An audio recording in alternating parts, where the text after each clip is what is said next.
Good morning, Ravens, and welcome back to Nest News. We have some exciting stories for you today. I'm so excited to talk about DECA, hear a little bit more about NHS, Women's History Month. Yeah. What else? We have Addison Lowe on the couch right now to tell us more about the event coming up for IPS. So let's send it over to her. Good morning, everyone. My name is Addison Lowe, and today I'm joined by the IPS teacher here at ONW, Mrs. Dominique Flewis. I'm going to talk to her a little more about the IPS prom coming up and what it entails. So thank you so much for joining me today. Of course. Thank you for having me. Yes, of course. So can you just give me a broad overview about what this IPS prom is going to look like? Yeah, so this is something that we do every year. Each high school has their own event that they put on every year, and Olathe South always does our prom, our IPS prom. And kids dress up. They can get really formal, or they can wear whatever makes them comfortable. And we have our mentors who go, and it's probably one of the best dances that you can attend. I love that. Yeah. So can anyone from anywhere go, or is it just for the IPS students?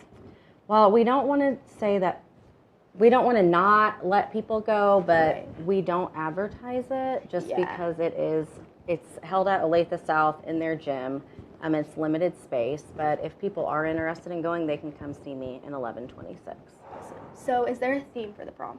It is Enchanted Evening. Cool. Yeah. So like who made all the decorations and stuff? Olathe South IPS. Awesome. Yeah. Okay, so my last question for you is when and where will the IPS prom be held? Yeah, so it is this Saturday, April 6th from 6 to 9 p.m. at Olathe South High School. Cool. Awesome. Yeah. Well, thank you so much for joining me today. Thank well, you. there you have it, Ravens. Thank you so much, Ms. Dawn, for giving us more information about this exciting event. On another note, NHS volunteer hours start today for the students that are members here at ONW. Let's hear more from Megan King about Hillcrest, which happens to be a place where anyone can volunteer. Hillcrest exists to serve the homeless population here in the greater Kansas City area and equip them with the life skills necessary to move them from homelessness to self-sufficiency. Hillcrest accomplishes this by having two main programs, the first of which is a 90-day transitional housing program, which houses individuals, couples, and families. They live rent and utility free, and we have pantries on each campus as well so that they can get groceries. In addition to this, each week the participants take life skills classes that instruct over a variety of skills like cooking and nutrition health. They also meet with a budget counselor to learn how to properly manage their expenses. And then we also have a youth program, and so that's for young adults 16 to 24, and they can stay with us for up to 2 years. And they have BEEP goals, which is budget, education, employment, and personal goals. In order to fund these resources for Hillcrest participants, Hillcrest has local thrift stores to raise money.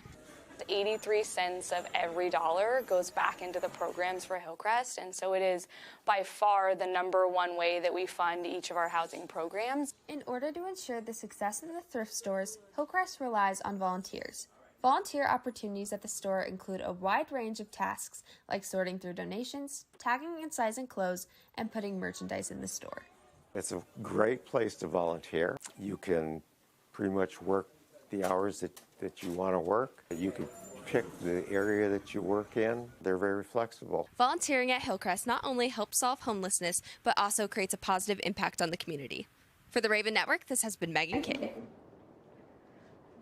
It's so great that NSH can make sure to get their honor hours in society, but on another note, I'm joined here today with Miss Bowden Scott and Miss Kramer to talk about students who have been here for a long time. This interview is going to mostly be about the idea of having students for a long time and getting to see them grow. So for each of you guys, you teach music and you teach graphic design. What's it like seeing students grow in those skills? I think it's really fun to see the students grow in the program, especially being an econ teacher, getting to go to the senior show every year and seeing the work that they made as juniors and seniors, and having known kind of what they made sophomore year, and just seeing wow, how talented they get is really cool to see. Mm-hmm. Vocal students grow in two ways because, first of all, they mature in their vocal cords, in their voice, and in their brain. So it's amazing even from beginning of freshman year to end of freshman year, the growth, but then it's crazy from freshmen to seniors. It's just crazy. Yeah, and do you guys think it's really hard to see these students graduate? Is it a bittersweet sadness, or is it more it's heartwarming because you've seen this kid, be so little and grow to be like the person they are. I think it's like bittersweet, like you said, like you miss kind of like having him in the building and having him come in and like talk to you in the mornings and things like that. But at the same time, like a lot of them like will follow each other like after they graduate. So I'm seeing like former students of mine like getting engaged and like having babies and stuff like that. Like after having taught so many years, like you get to really watch them like graduate college and all kinds of things. Yeah. It's fun. Mm-hmm. What do you think, Ms. Oh yeah, it's a little bittersweet, but the best part of their lives is getting ready to happen. So they made it through high school, and hopefully they grew a lot, and they're ready to go. And you just want to kind of see them fly. I've seen all three of my own children do the same thing, and I kind of think of it like that. It's like you want them to stay, but you don't want them to stay. You want them to fly. And I know, like, being teachers who have students for a long time, you guys are definitely, like, student support systems because they've known you for, like, as long as they've known some of their high school friends. Right. What do you guys think it's like being a student support system? Like, does that make you feel good? Go ahead. I'm sorry. I mean, It's everything for me. I mean, because I even though I'm not, Mrs. Williamson is their teacher, and I don't have to give grades. I don't have to deal with their parents. I just get to deal with kids and any problem that they're having that day. It's a pretty great job to have, to just get to hang with kids all day. Yeah, that's really cool. I like being their support system. I have kids that aren't my students anymore that come back just for hugs sometimes, and I think if I can make that difference in their day, or even just smiling and waving at them in the hallway, like I think that's important. Yeah, of course. Thank you guys both so much for joining me today. Thank you. Yeah, of course. Thank you guys. Taking this class can show you a perspective of life that is a little bit different compared to what we're often taught in school. If you're looking for a history elective for next year or just a fun class, Women's Studies is a class we've offered here for the past 6 years. So we look at gender issues, we look at body image, we look at women in the media, we look at women in politics, women in science, women in music. And so there's a little bit of something for everyone in this course. It's not just a history course when we think of what traditional history is. If you've been in the library recently, you may have noticed these posters. They're the projects that this class was tasked with creating to celebrate Women's History Month. So for Women's History Month this year, what all the students did is they made different projects that were memorials to honor different women. And for that project, they had to choose at least 3 different women and create a way to honor them. I would say definitely take this class because it is important to learn about women just as much as we learn about the important men. Not only does this class teach about the history of women, but the impact on the lives of women in present time. For now, this has been Kinley Carter. Welcome back, Ravens. My name is Eva Herdig, and today I'm with Celia Kai, and we're here to talk about Olathe Northwest's new DECA program. So personally, I don't know a lot about DECA, so I'm so excited for you to inform me what DECA is and what its impact is going to be for Olathe Northwest. So tell me about it. What is DECA? DECA is a club that we're starting kind of like next year. It's going to help business-oriented students with like marketing, finance, and hospitality. Yeah, that's so great. So you told me that DECA is sort of a competitive environment. There's competitions at the state and international level. Can you tell me a little bit more about what happens at those competitions? Like, what is the different areas? Okay, so we have 3 different competition areas, and one of the competition areas is case studies. And what we do for those is students will have 10 to 30 minutes to prepare kind of like a solution or like a business product, and they're going to present it to like a group of like kind of like teachers, and then they'll give points off of that. It's kind of like Shark Tank, where you present like your own idea to like a group of people. That's super cool and very unique. I don't think I've ever heard of anything that specific to business oriented.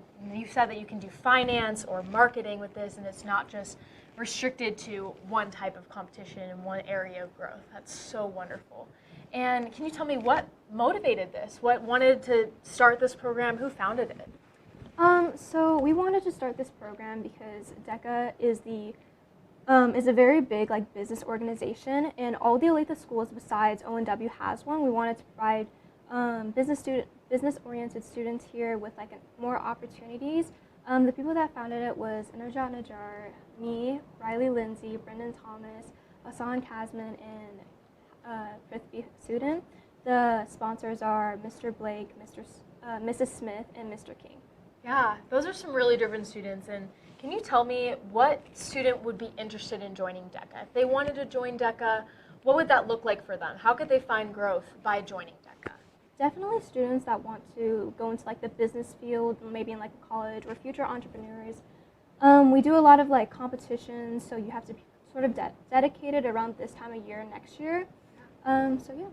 Yeah, and one last thing, can you tell me when is the next meeting? How can students decide if they want to do DECA or not? Yeah, the next meeting is going to be April 3rd. That's going to be our first meeting ever.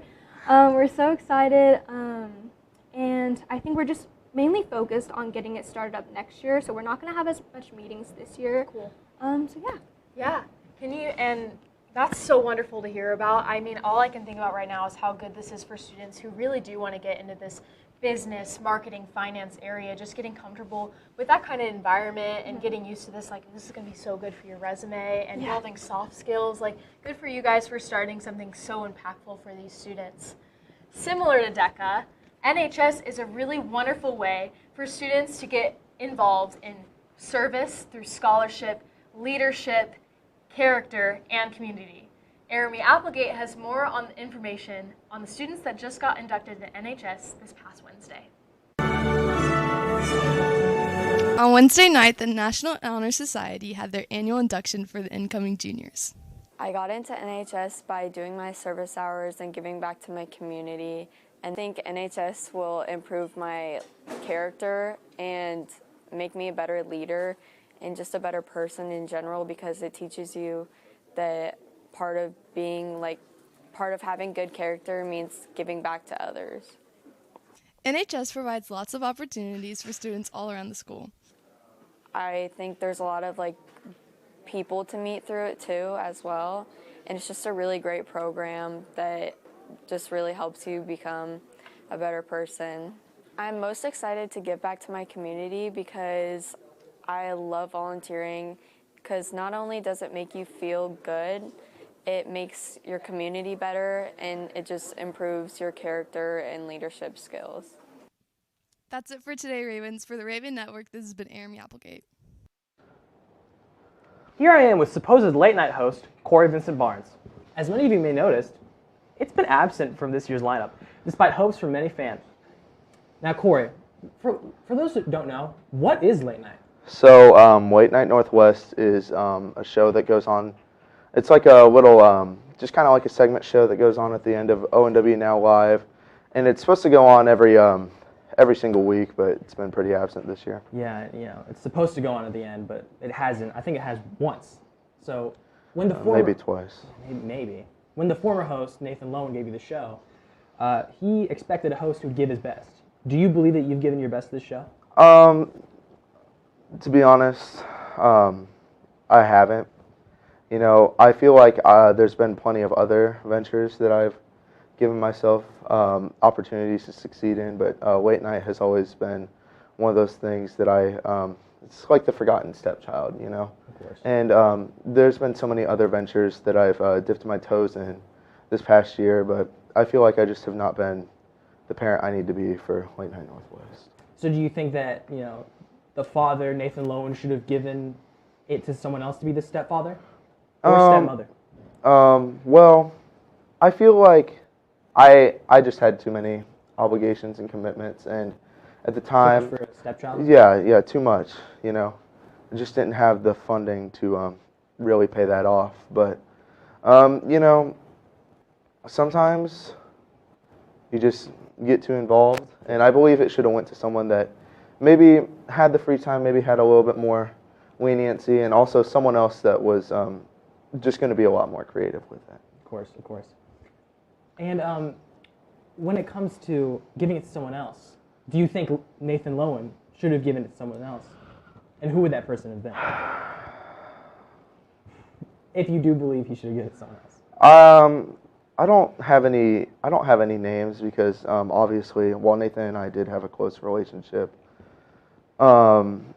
I just don't have any names where it could have went to, but I believe that if he knew what he had now known about what my decision would be with the show, I believe he should have given it to another person. Okay, and for next year, do you have anyone in mind who you're going to give the show to? I mean, I have people in mind, but now that I've essentially made myself the bad example, I just want to make sure that it goes to a loving home. God bless you, Corey, and thank you for coming on to tell us about the future of late night. Yeah. Hopefully, the next host can get more than one episode in before they give up. Let's send it over to Eva and Addison on the couch for conclusion to Women's History Month.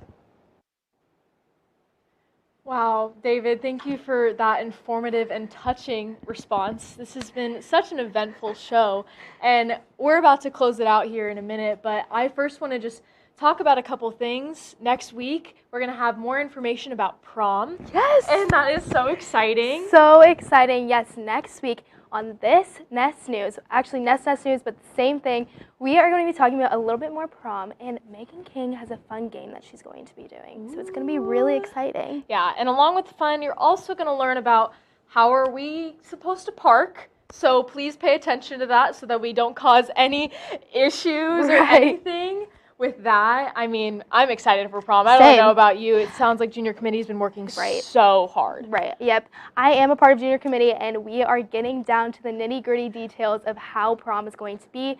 So everyone, juniors and seniors, I can't wait for everyone to see the decorations in the venue, and it's going to be beautiful. This is so exciting. Yes, it is. All right, Ravens, make sure that you listen up for those segments next week, and we're going to take it over to Ash and David on the desk. Thank you so much, Eva and Addison. Guys, be sure to follow our socials at The Raven Network. From Nest News, this has been Ash Hunt. And David Manning, signing off.